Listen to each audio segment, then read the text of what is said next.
everyone. I am Rain, one of the hosts, and welcome to today's episode of podcast about road infrastructure and lack of disciplines in the Philippines. My name is JD Lucero. And I am Aryan Cultura. So, ang ating natin ngayon, di ba, is mag-dive tayo dito sa bicycle infrastructure dito sa Pilipinas. Natin yung mga progress, yung natin. Pati yung mga solution na naiisip natin, di ba?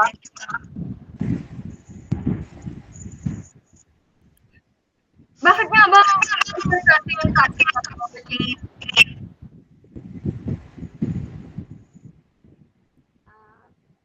Para siguro sa pagdidisiplina, lalo na pag yung nagbibisikleta, kumbaga, yun nga, yung sa motorista nga, tapos yung line ng or lane ng bisikleta, kumbaga kinakain din nila yun. Yung parang ganun. Tsaka mahalaga ding pag-usapan natin yung about dito kasi maraming mga tao yung nadidisgrasya dahil hindi sila sumusunod sa mga patakaran sa daan. Iba nga nung pandemic, di ba parang dumami yung cyclist tawag sa kanila, di ba yung mga nagbabike? Tapos parang sa dami nila, parang hindi fit yung road sa kanila, parang dami, hindi nun, gawin ko yung siya na parang, dami din yung aksidente regarding sa bike lane, di ba? Kasi tapos wala din mga disiplina yung mga tao. Lalo na yung mga motorista, tsaka yung mga yung mga nagbabike kasi 'di ba kahit parang di nila maiwasan yung pagsingit kung saan-saan. Kaya di mo talaga maiiwasan yung marami na didisgrasya. Lalo na sa syempre sa Manila, sa EDSA, 'di ba? Mas maraming nadidisgrasya doon kasi yun nga, yung Mas maraming tao sa ng lane nga, yung ganun. Yun nga, di ba nga, kasi nga, yung parang percentage natin, lack of discipline, madaming motorist, madaming cyclist, yung talagang hindi sumusunod na nag-cause ng insidente. Yung traffic rules naman kasi, hindi na i-implement, parang lacking talaga siya, like, miski yung mga, like, law enforcer natin, hindi talaga sinusunod, or mismo wala silang alam sa batas, di ba? Kaya parang importante talaga yung topic natin para aware yung mga motorista or yung mahilig mag ng bike lane. Ayun nga, di ba sa parang tanda ko, ayun sa statistics ng MMDA na yung 2023, ang sa fertilize, parang 149 deaths, yung nagkaroon ng incident sa road kasi sa lack of discipline ng mga wala silang na patakaran. Grabe no.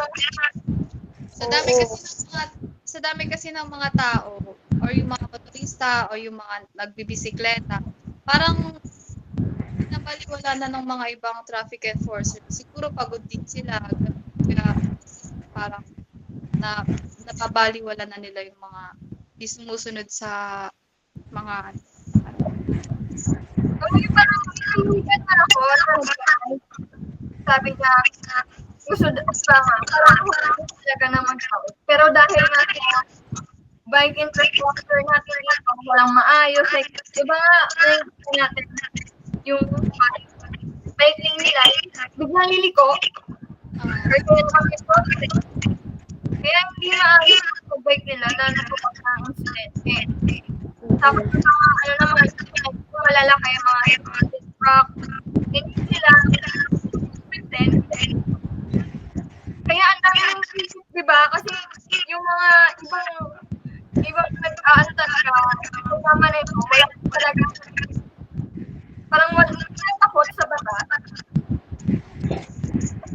Siguro, marami sila sa gusto nilang puntahan.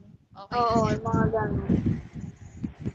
Pero, importante talaga kasi dapat may tayo, may yung, kumbaga, safety sa bawat isa, mga driver. Mas kailangan nila yun kasi hindi naman natin masasabi kung ano ang aksidente, di ba? Di ba nga, yung dapat may solution sila dyan, like, dapat maayos yung nila, like, yung dapat iko. Tapos dapat maayos yung testing pads nila para maging maayos yung kaligtasan ng mga gabay. Dapat hiwalay yung daan ng mga bike, motor, tsaka yung mga kotse, truck, di ba, para maiwasan yung pagkakaroon ng aksidente. Tsaka para sumunod yung mga tao, dapat nagpapatupad sila ng batas na parang yung may fine, may bayad pag hindi ka sumunod sa tamang daan. Ganun. Siguro para maayos natin, siguro kailangan natin i-promote or kailangan natin i-advocate yung parang mas yung safer infrastructure na by participating in community meetings or awareness campaigns, no? Para mamulat yung mga tao na mahalaga din yung bike. Yung bike infrastructure, pwede dapat merong discipline talaga yung tao. Kasi kung wala namang discipline yung tao, wala din yung bike infrastructure natin dito. Tama. Nahihirapan, kumbaga, kung walang disiplina yung mga driver na yan, mababaliwala lahat. Kahit ipatupad pa natin yan or i-promote pa natin yan, di ba? Ayun nga, di ba, yung parang, so, sa pinaka-podcast natin, siguro sa pinaka-end ng podcast, yung parang closing remarks natin ngayon is yung hindi about to sa bike infrastructure dito sa Pilipinas. More on, inaakinatin natin yung mas maayos na kalsada para sa ating lahat. Para sa bike, para sa motor, sa mga nagkukotse. Pero pati na dito yung tao naglalakad sa kalsada, di ba? Ayun yung pinaka-point natin ngayon na mas maayos na kalsada para sa lahat. Tsaka para naman sa atin to para sa kaligtasan natin. Kaya mahalagang sumunod tayo sa mga patakaran. Tama. Di ba? Tama. And closing remarks natin. Magtitisyon na tayo. So, ako muna. Thank you dahil sa panonood ng podcast natin. I hope you enjoyed the discussion and please consider following our campaign awareness about bike infrastructure and we'll be discussing about the role of motorcycle. And again, I am Ray. And I'm JD Ann. Thank you sa panonood ng podcast. Awareness to para sa lahat ng mga driver para iwas aksidente tayo.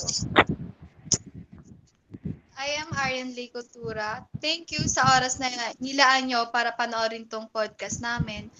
Sana sumunod tayo sa patakaran sa mga dapat gawin at hindi dapat gawin para iwas sa aksidente.